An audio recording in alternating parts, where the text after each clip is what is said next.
Pakistan is about to make aviation history, and the world's watching closely. In a move that's already sending shockwaves through military circles, Islamabad is negotiating a blockbuster deal to buy 40 of China's next-generation J-35A stealth fighters. Imagine, the skies above South Asia teeming with jets that rival anything the US or Russia can put up, but with a Made in China label and a price tag slashed by half. The ink isn't dry yet, but Pakistani pilots are already training in China, gearing up for the arrival of warplanes that could redefine the region's balance of power as soon as August. But it's not just about shiny new jets. Pakistan is ramping up its entire military arsenal, digging deep into its budget, and even expanding into deals with other countries. Behind the headlines, there's a story of urgency, ambition, and some controversy brewing both in Islamabad and Beijing. How did it all come to this? And what does it mean for a region already on edge after a bruising 4-day clash with India just last month? Let's dive in.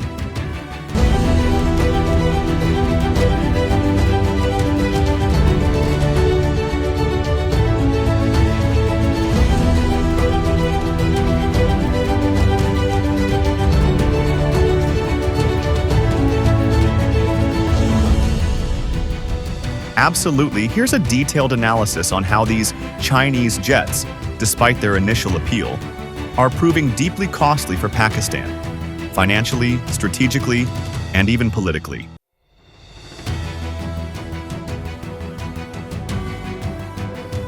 On paper, Pakistan is getting a great deal. 40 J-35A stealth jets at half price and soft payment terms.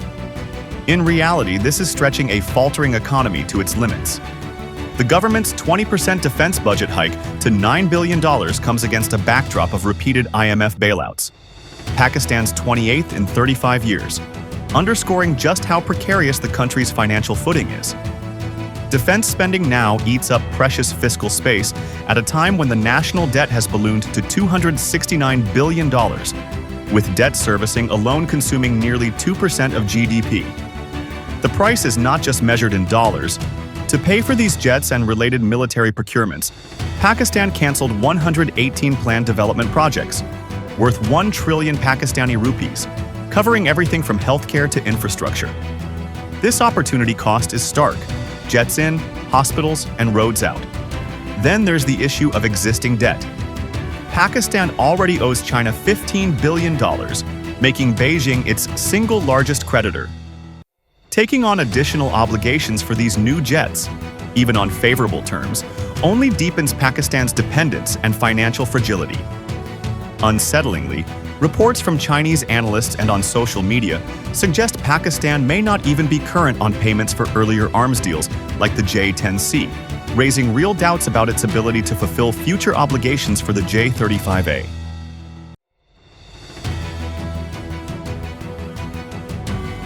The risks aren't just financial.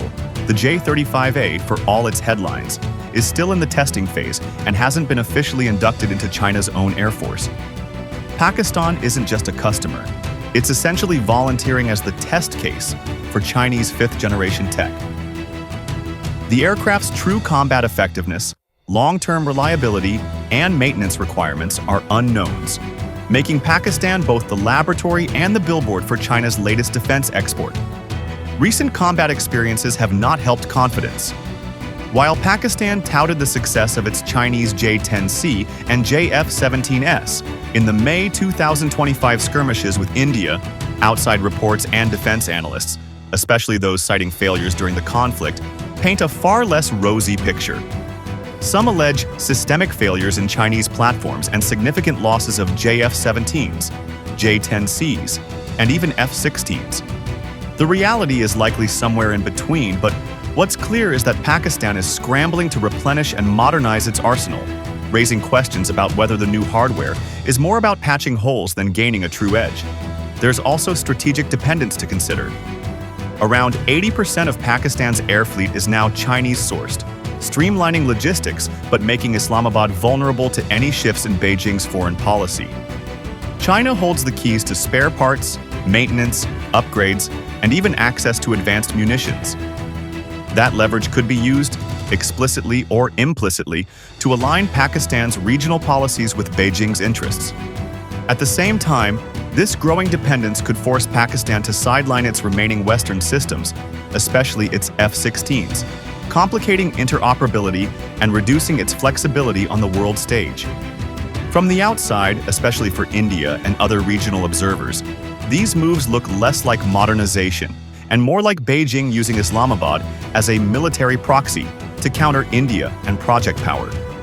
This perception, true or not, only heightens tensions and suspicion in an already volatile region.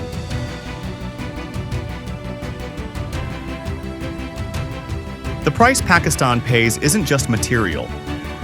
The J-35A deal has become a flashpoint on Chinese social media, where many question the wisdom of charity sales to a cash-strapped nation with a spotty repayment record. This backlash has put pressure on Chinese policymakers to justify arms exports to risky clients, potentially changing the tone of future deals. Domestically, critics argue Pakistan's latest spree is less about strategic modernization and more about salvaging a weakened deterrent structure after recent losses. Hardly the image a country wants to project to allies or adversaries. Yet within Pakistan, the defense budget boost and these deals have drawn surprisingly little public scrutiny. In a tightly controlled political system, the military remains dominant, and opposition voices on such issues are few. The lack of transparency and democratic oversight increases the risk of economically unsound and potentially destabilizing defense decisions. Pakistan's Chinese jet acquisition is about much more than aircraft. It's a high-stakes gamble with financial, strategic, and political repercussions. The true cost goes well beyond the sticker price, exposing fault lines in both Pakistan's economic stability and its long-term defense planning, while raising tough questions in both Beijing and Islamabad about who really stands to benefit.